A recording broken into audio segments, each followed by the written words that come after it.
Hi friends, welcome to T4 tutorial. दोस्तों, आज की इस वीडियो में हम बात करेंगे रोबस्टनेस टेस्टिंग के बारे में कि रोबस्टनेस टेस्टिंग क्या होती है। रोबस्टनेस टेस्टिंग सॉफ्टवेयर टेस्टिंग की ब्लैक बॉक्स टेस्टिंग की एक टेक्निक है जिसमें हम अपने सॉफ्टवेयर को डिफरेंट तरह के इनपुट्स देकर टेस्ट करते हैं कि क्या हमारा सॉफ्टवेयर ठीक तरीके से काम करने के काबिल है या नहीं है।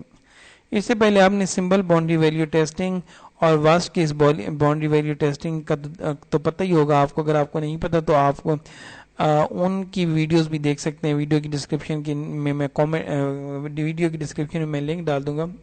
चलिए अभी हम देखते हैं कि रोबस्टनेस टेस्टिंग क्या होती है। रोबस्टनेस टेस्टिंग में हम ये करते हैं कि मिसाल के तौर पर हमारे पास ये देखें तीन वेरिएबल्स हैं। एक्स को हमने हम कह रहे हैं कि एक्स की जो रेंज है वो 0 से 100 तक है, वाई की जो रेंज है वो 20 to 60 तक है और x की मिनिमम वैल्यू 80 और मैक्सिमम वैल्यू 100 है। अब ये तीन वेरिएबल हमने लिए हैं। अब हम इन पे ना रोबस्टनेस टेस्टिंग अप्लाई करने जा रहे हैं। तो चलें, सबसे पहले हम बात कर लेते हैं x की, इस x की। अब ये देखें x के लिए हमने ये रखे हैं, ये हमारी x की मिन माइनस वैल्यू है, ये मिनिमम, ये मिन plus, nominal, max minus, max और मैक्स प्लस। करना हमने ये होता है कि हमने सबसे पहले मिनिमम वैल्यू देखनी होती है। मिनिमम कौन सी वैल्यू? 0, तो ये हमने 0 लिख दिया। मैक्सिमम वैल्यू देखनी होती है, कौन सी है? 100 है, हमने 100 लिख दिया।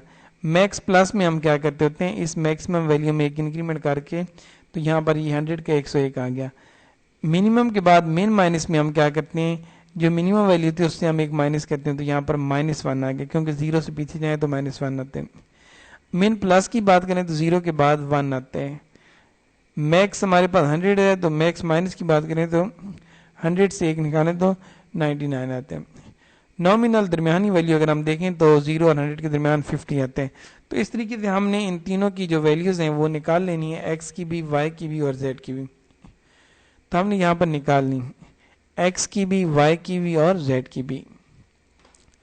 एक्स की भी निकालनी, वाई की हमने ये वैल्यू निकाली इसको देखते हुए, और इसी तरीके से हमने इसको z को देखते हुए, इसकी रेंज को देखते हुए हमने z की ये वाली वैल्यूज निकालनी। अब हमने इनमें रोबस्ट टेस्टिंग करनी है। तो रोबस्ट टेस्टिंग करने का मतलब ये है कि आपने मिन से पीछे जाकर भी एक इनवैलिड वैल्यू देकर चेक करने और मैक्सिमम वैल्यू से एक बड़ी वैल्यू देकर, यानी कि मैक्स प्लस वैल्यू देकर भी आपने अपने सॉफ्टवेयर को टेस्ट करना है। यानी कि आपने पहले हम वैलिड वैल्यूज को टेस्ट कर रहे होते थे, लेकिन आज हम रोबस्टनेस टेस्टिंग में ये देख रहे हैं कि हमने इनवैलिड वैल्यूज भी देकर चेक करना है। जिस तरह से हम कह रहे हैं कि मिन माइनस एक इनवैलिड वैल्यू है और मैक्स प्लस जो है ये भी हमारे वेरिएबल की रेंज में नहीं आ रहा, ये भी इनवैलिड वैल्यू है। तो ये दोनों इनवैलिड वैल्यूज हैं। मैं कह रहा हूँ कि यहाँ पर ये जो हमारा मिन माइनस है ये भी इनवैलिड है और मैक्स प्लस ये भी एक इनवैलिड वैल्यू है। तो हमने अपने सॉफ्टवेयर को कुछ इनवैलिड वैल्यूज देकर भी टेस्ट करना होता है कि क्या उस पर भी हमारा सॉफ्टवेयर काम ठीक कर रहा है कि नहीं कर रहा। चलिए अब हम टेस्ट केस देखते हैं कि हमारे पास टेस्ट केसेस कौन कौन से बन रहे हैं।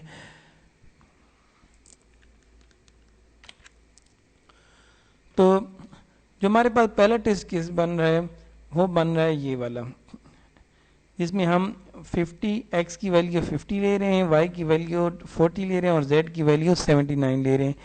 ये हम कैसे ले रहे हैं? ये हम ऐसे ले रहे हैं कि हम फिक्स कर रहे हैं nominal value of x and y और उनको कंपेयर कर रहे हैं z की हर वैल्यू के साथ। क्या मतलब कुछ ये हो गया कि हम कुछ ऐसा करना चाह रहे हैं कि हम x और y को फिक्स कर रहे हैं।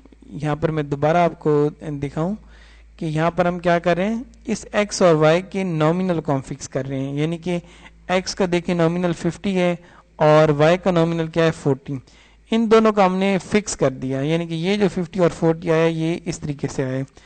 अच्छा, अब हमने क्या करना है, इसका हमने पेयर बनाना है इस सारे का z की हर वैल्यू के साथ, जिस तरह 79 के साथ भी, 80 के साथ भी। अब देखें ना, जब मैंने इसका 79 के साथ पेयर बनाया तो मेरे साथ मुझे क्या मिला, ये वाला टेस्ट केस मिला। और मैंने जब इसका 80 के साथ टेस्ट पेयर बनाया तो मुझे ये वाला टेस्ट केस मिला। इसी तरीके से अब मैं इसका अगर पेयर बनाऊँ 81 के साथ तो ये भी होगा। अब ये देखें ना, 50 और 40 नॉमिनल वैल्यूज़ को मैंने 81 के साथ पेयर बनाया तो ये वाला टेस्ट केस मुझे मिला। इसी तरीके से मैंने इसका पेयर बनाया इस 90 के साथ तो फिर मुझे ये वाला टेस्ट केस मिला। اسی طریقے سے پھر میں نے اس سارے کو اس کے ساتھ پیئر بنایا تو مجھے یہ والا ٹیسٹ کیس ملا، اور اس کے بعد میں نے ان دونوں کا پیئر بنایا اس 100 کے ساتھ تو مجھے یہ والا ٹیسٹ کیس ملا، اور اس کے بعد پھر میں نے ان دونوں ویلیوز کا اس 101 کے ساتھ ٹیسٹ کیس بنایا تو مجھے یہ والا ٹیسٹ کیس ملا۔ اب یہ تو وہ ٹیسٹ کیسز ہیں جن میں ہم نے کیا میتھڈولوجی اپلائی کی ہے کہ ہم نے ایکس اور وائی کی ویلیو فکس کی ہے، ایکس اور وائی کی نومینل ویلیو فکس کی ہے، اور اس کا پیئر بنایا زیڈ کی ہر ویلیو کے ساتھ۔ اب یہی کام آپ نے کیا کرنا ہے باقی دونوں کیسز میں بھی کرنا ہے، کہ مثال کے طور پر نیکسٹ ہم کیا کریں گے، نیکسٹ ہم کچھ ایسا کہہ رہے ہیں کہ ہم فکس کریں گے ایکس اور زیڈ کے نومینل کو، اور اس کا پیئر بنائیں گے وائی کے ساتھ۔ تو اب آپ نے یہ کر کے دیکھ لینا ہے، پھر اسی طریقے سے آپ نے اس کے بعد نیکسٹ کیا ٹرائی کر کے دیکھ لینا ہے، جس طرح وائی اور زیڈ کا جو نومینل ہے اس کو فکس کر لینا ہے، اور اس کی اور اس کا پیئر بنانا ہے ایکس کی ہر ویلیو کے ساتھ۔ جس طرح چلیں اس کو میں کر کے، یہ سیکنڈ والا آپ خود کر لیجیے گا، تھرڈ والا میں آپ کو کر کے دکھا دیتا ہوں۔ جس طرح وائی اور زیڈ کی ویلیو اگر میں فکس کرتا ہوں نومینل ویلیو، تو وائی کی ویلیو 40 ہے اور زیڈ کی ویلیو 90 ہے۔ اس کا مطلب کیا ہوگا کہ ان دونوں کے نومینل ویلیو کا میں پیئر بناؤں گا، اس کے ساتھ بھی، اس کے ساتھ بھی، اس کے ساتھ بھی، اس کے ساتھ بھی، اس کے ساتھ بھی، اس کے ساتھ بھی، اور اس کے ساتھ بھی۔ تو اس طریقے سے ٹیسٹ کیسز بنیں گے جو کہ ہم نے یہاں پر یہ ٹیسٹ کیسز بنائے ہیں، یہ دیکھیں نا، یہ والے، یہ جو سارے ٹیسٹ کیسز ہم نے بنائے ہیں نا، یہ والے، یہ سارے ٹیسٹ کیسز ہم نے اسی کی مدد سے بنائے ہیں۔ تو میں امید کرتا ہوں کہ اب تک آپ کو روبسٹنس ٹیسٹنگ کی سمجھ آ گئی ہوگی کہ ہم کسی بھی سافٹ ویئر کی کس طریقے سے روبسٹنس ٹیسٹنگ کرتے ہیں۔ روبسٹنس ٹیسٹنگ کی اور بھی کئی ٹیکنیکیں ہیں، لیکن اگر ہم روبسٹنس باؤنڈری ویلیو ٹیسٹنگ کی بات کریں تو اس میں اس طریقے سے ہم روبسٹنس کسی بھی سافٹ ویئر کی ٹیسٹ کر سکتے ہیں، اس طرح کی ویلیوز ایز اے ان پٹ دے کر۔ اب مانا کہ اس میں اگر ہم دیکھیں تو ہمارے پاس 0 اور 100 کے درمیان بہت سی ویلیوز تھیں، 20 to 60 کے درمیان بھی بہت سی ویلیوز تھیں، 80 to 100 کے درمیان بھی بہت سی ویلیوز تھیں، لیکن ہم نے سب ویلیوز کو ٹیسٹ نہیں کیا، ہم نے چند ویلیوز کو ٹیسٹ کیا جو کہ یہ یہاں پر ہم نے شو کی ہیں۔ تو یہی ہوتی ہے جی روبسٹنس ٹیسٹنگ۔ اگر تو آپ کو یہ ویڈیو پسند آئی ہے تو چینل کو سبسکرائب کر لیں تاکہ آپ کو ہمارا ریلیشن قائم ہو سکے، اور کوئی بھی کنفیوژن ہے تو کامنٹ کر کے ضرور بتائیں۔ شکریہ۔